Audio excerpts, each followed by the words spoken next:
Ancora fiato sospeso in Sicilia per la data delle elezioni regionali. Il presidente Nello Musumeci infatti sta valutando le sue possibili dimissioni con l'obiettivo di fare un unico election day con le politiche fissate dal governo al 25 settembre 2022. Per farlo e rispettare tempi tecnici dovrebbe lasciare l'incarico entro i primi giorni di agosto.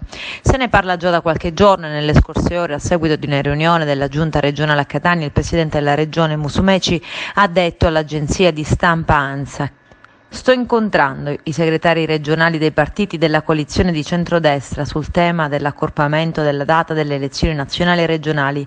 Ancora qualche giorno di riflessione e poi prenderò la mia decisione.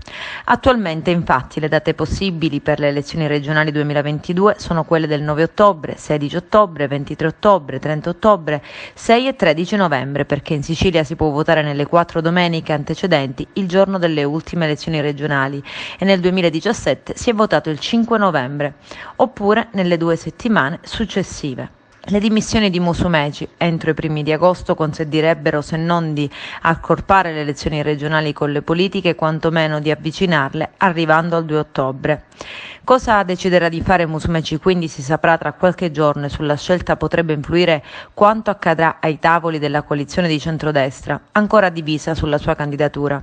Lui si è detto disposto a un passo di lato se messo davanti a un nome condiviso da tutta la coalizione.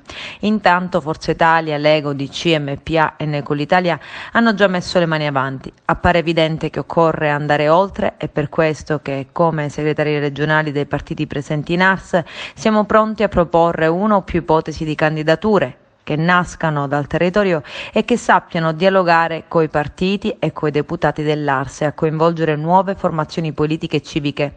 Invitiamo Fratelli d'Italia a partecipare all'individuazione del candidato auspicabilmente condiviso da tutti. Sugli altri fronti, invece, abbiamo come candidati alla presidenza della regione siciliana Caterina Chinnici, appena uscita vincitrice dalle primarie del centrosinistra, Cateno De Luca per Sicilia Vera ed Eliana Esposito per il partito autonomista Siciliani Liberi. Non è escluso poi, data la complessa situazione nazionale e la rettura ormai inevitabile del campo largo progressista, l'ipotesi di un candidato in più proveniente dalle file del Movimento 5 Stelle, ma è solo un'ipotesi.